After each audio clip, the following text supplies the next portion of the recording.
So the question is, what is carbon neutral fuels, or what is carbon neutral biomass?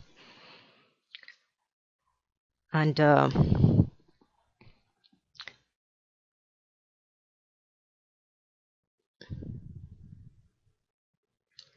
so carbon neutral, suppose we have a plant. This plant takes carbon dioxide from the atmosphere, water, and then produces sugars.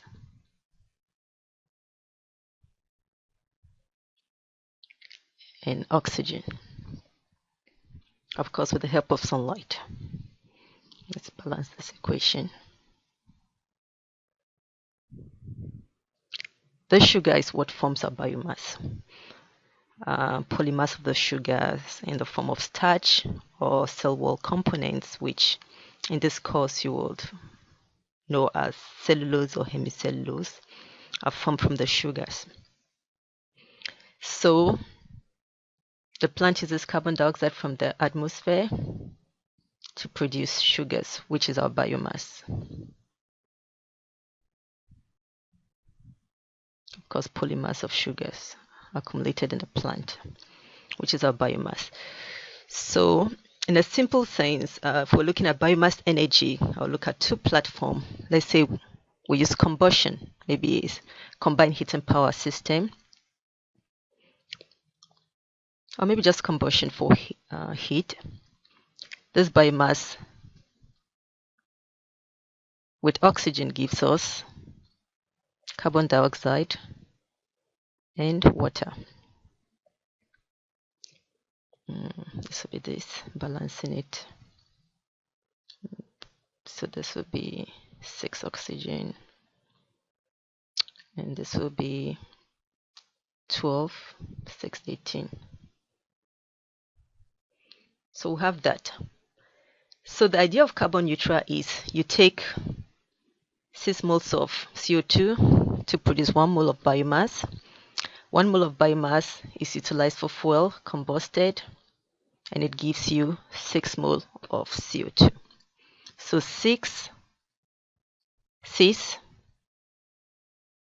there's no net release of CO2 into the atmosphere. What you used is what you've put back into the atmosphere. So CO2 input is equal to CO2 output, carbon neutral. Or if we're looking at ethanol,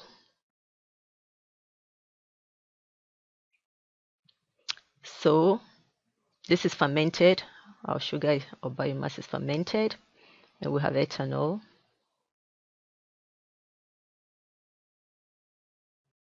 Plus CO2. 6. Okay, so we have 1 mole, 6 moles of carbon dioxide gives us 1 mole of biomass. 1 mole of biomass is fermented, gives us 2 mole of ethanol, 2 mole of CO2. 2 is less than this, but we know that the process doesn't end here. Ethanol is now used in a car, it's combusted in the engine, and you have CO2 plus water. 4, 6, 12. Okay, let's see.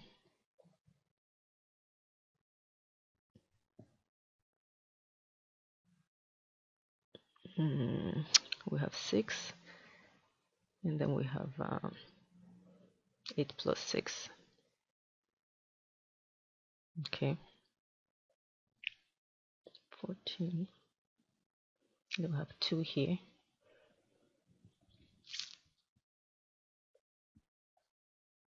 So we have 6 here.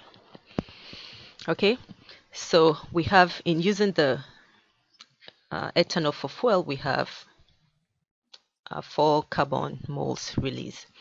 So again, carbon neutral, during the production of the fuel, 2 mole of CO2 is used. During the utilization, 4 mole is used together we have 6. So 6 CO2 is 6 CO2. So again, that same concept, the input is equal to the output. So there is no net sum of CO2 released into the atmosphere.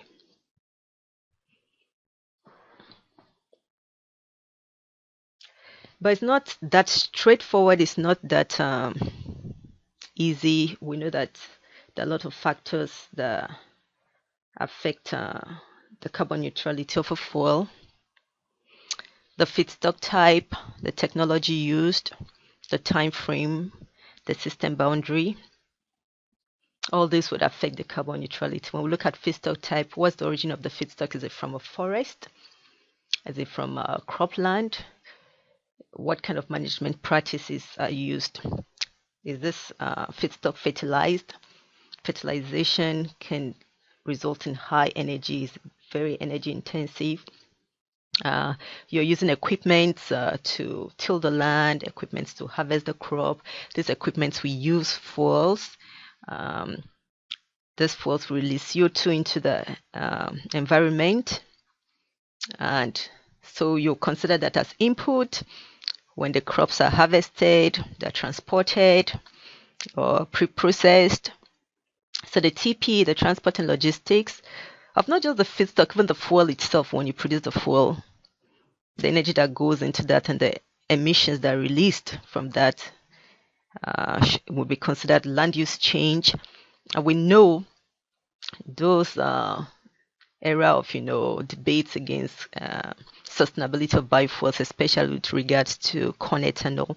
We know that a lot of a number of research came out suggesting that the greenhouse impact of biofuels were really, really high. And most of this were based on land use change, where a certain land, is put into use at another place based on maybe an action in one part of the world, or within the same area of the world, like the Amazons maybe being cleared to grow corn because US is not exporting corn anymore. Anyway, complex issues, but there are a lot of factors that, feed into what would consider input.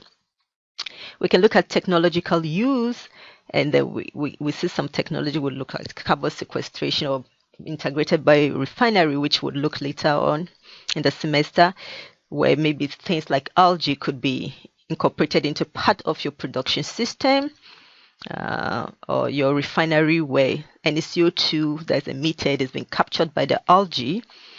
And if the algae is converted into fuel, of course, it will release CO2, but then the CO2 that's been used by the plant to provide your initial fuel, which now produces the algae, now is negated or neutralized depending on how much of it is captured.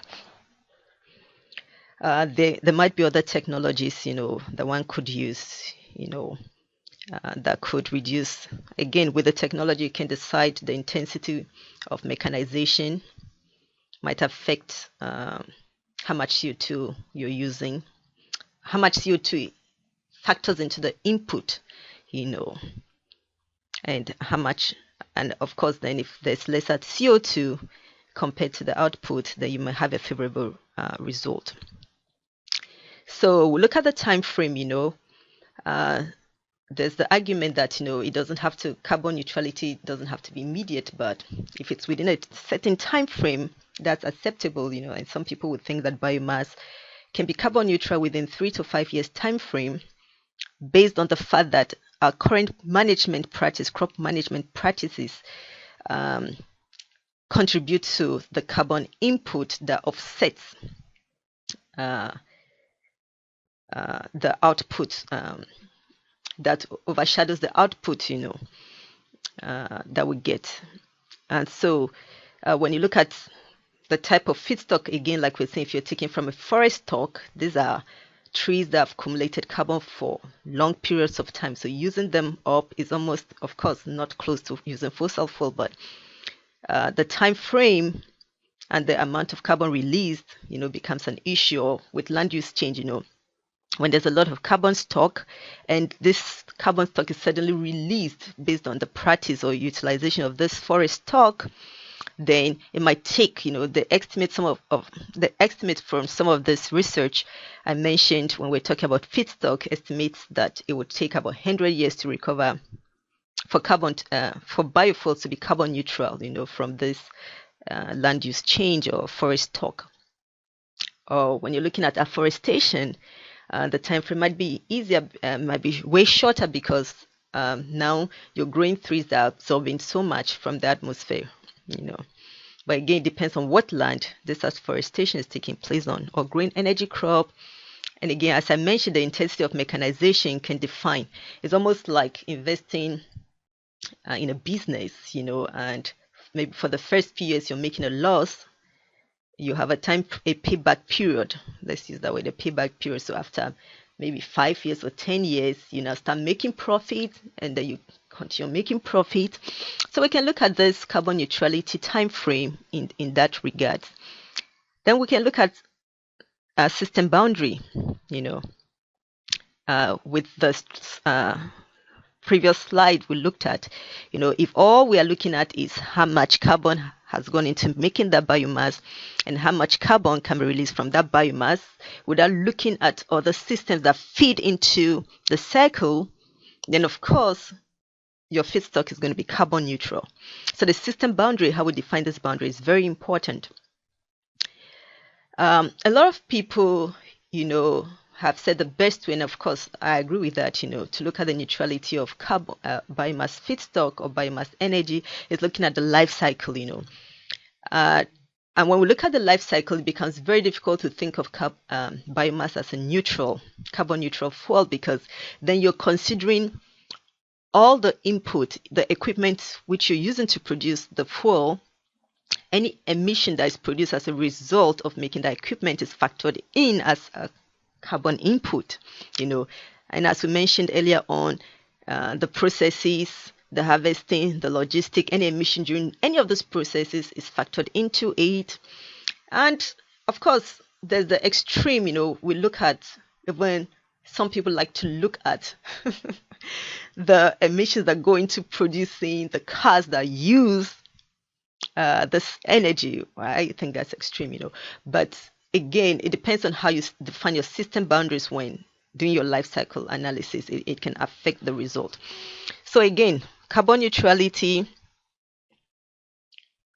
a plant or plants use CO2. They produce biomass from the CO2. Biomass is used for fuel or energy. Fuel releases CO2. Okay. And the way the cycle goes is, so we can just look at this and just say, okay, we're having carbon neutral system, but the renewability of biomass energy is based on the fact that we're not just using up crops, we're growing crops. So this CO2 fits into new crops or new biomass. So this CO2 fits into the new biomass we grow, uses the CO2, the new biomass is then harvested, and then we keep going. The cycle continues. Now, suppose we have a management system like the forest management system we talked earlier on in the course, where you manage your system in such a way that you're taking out lesser than you're putting in. Then it's possible that we can attain a kind of neutrality, or a shorter time frame for biomass to get neutral. So there are a number of ways people have defined neutrality. The most common, and the one that easily comes to mind whenever you talk of carbon neutral, the one that comes to mind is a net sum of carbon dioxide released into the atmosphere. Okay, so the carbon input is equal to the carbon output. Less common definitions are the ones based on life cycle assessments, where we're looking at the whole life cycle and all that goes into the production and the utilization of biofuel, the systems, transportation, distribution systems, and everything. We look at all the inputs from these and look at all the input CO2 input into the systems and the CO2 output from the systems, and then balance them up. If again, if there's no net sum of CO2 release, then we can call it carbon neutral. But an interesting definition, which is not very common, is one that tries to compare this with the alternative fuel. Even though they use alternative fuel, but they're usually referring to fossil fuel. So once the net CO2 released is lower than that of fossil fuel, which is used as a standard, the current standard, then it's considered carbon neutral. This is not a well-favored definition, especially by the environmentalists. So we have different ways at looking at carbon neutrality. So in our course, we'll look at a holistic approach. We'll try to define carbon neutrality based on the whole system, and how much, whether there's a net CO2 release. So let's move on. So am I missing anything I want to say about carbon neutrality? Okay, so if I remember anything, I'll say it. So one of the things I want us to look at is comparing biomass with fossil fuel. So while fossil fuel be an issue, if it's also made from biomass. So fossil fuel is made from biomass. The thing is that fossil fuel is made, took about approximately a million years to form, and these plant materials decay, decompose, and are stored. They become a carbon storage system for the earth. So normally they don't participate in the carbon cycle. Maybe that's not the right word to use, but the carbon flow, between the atmosphere and the earth, they don't participate in that. So we have evidence that, fossil fuel, the use of fossil fuel began around 1000 BC, but this was just in very low use. But in the Industrial Revolution, this use, picked up and intensified greatly, So we're talking about the 1700s into the 1800s, or the 18th century into the 19th century. That's when we have the greatest use, the peak use of these fossil resources. And it's estimated that this usage is about, this is supposed to be maybe 10,000 times faster than it is formed. We're using this fossil fuel at a rate 10,000 times faster than it is formed. And actually some estimates, depending on how how you lean towards the fossil reserve you think the earth has, some estimates, is even 100 times faster. Estimate that we're using this fossil resources 100 times faster than we're using than they were formed. So if we're talking about the 1700s, then about now we would be saying maybe approximately 300 years of using intense use of fossil fuels. And the estimate, of course, there are a lot of estimates, but one of the estimates I want to work with is a 2002 estimate that says that we have about 98 years to run out of fossil fuel. So let's make it 100 years. So we have roughly 400 years. So we're using this carbon resource, releasing this carbon resource into the atmosphere, that has accumulated about 1 million years. We're releasing them into the atmosphere within 400 years. So you can just do the math. That's what makes it outrageous. Now suppose we know how much carbon has been formed within this million years, and we're able to regulate it so it's released into the atmosphere just minutely each year, taking us 1 million or 2 million years, to release into the atmosphere. There would not be having a problem. We may be able to define fossil fuel also as carbon neutral, But the thing is that it's been released faster than, it can be absorbed, and that's what causes the problem, and the issue we have with climate change or global warming? I said it's the carbon neutral biomass energy. It's not that straightforward. It's not impossible to have a carbon neutral fuel. And in fact, we can go beyond carbon neutrality to carbon negative fuels.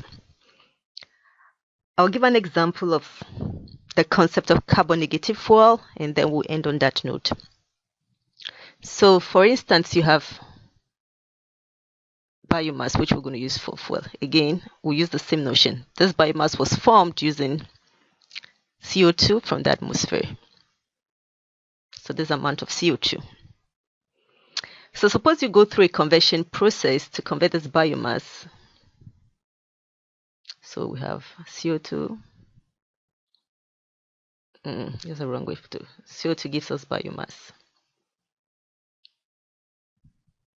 And this biomass goes through pyrolysis. That's one of the conversion platform, pyrolysis. And then we have our, say, syngases.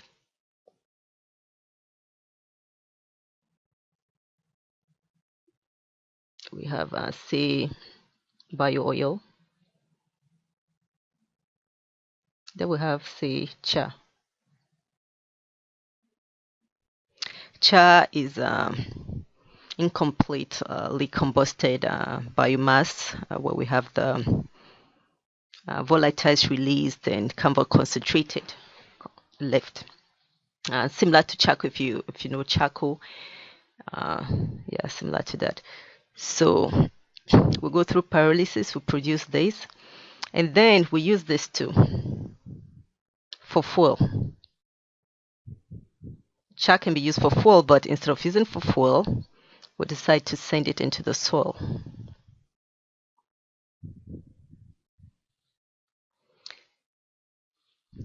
Now, what's happening is that depending on process condition or the way we carried out our pyrolysis, the ratio of these things can differ.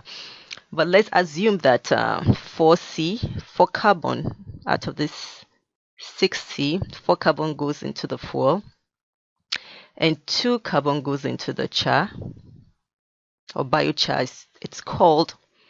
Then this 2C will be in the soil.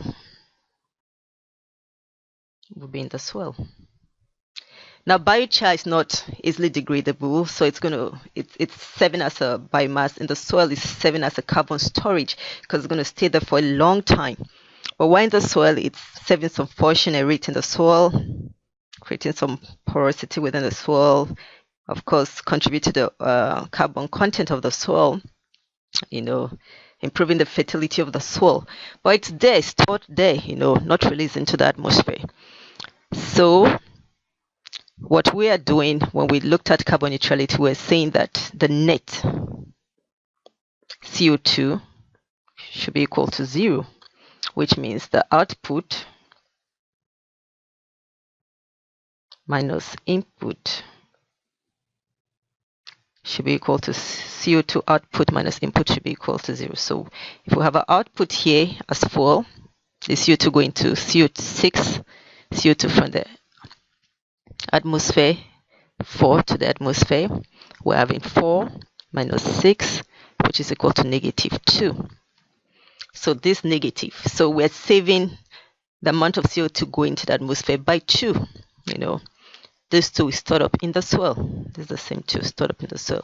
So a condition like this, under a condition like this, we'll define this condition as a carbon negative condition, or the fuel, in this case, produced from this biomass, will be considered carbon negative.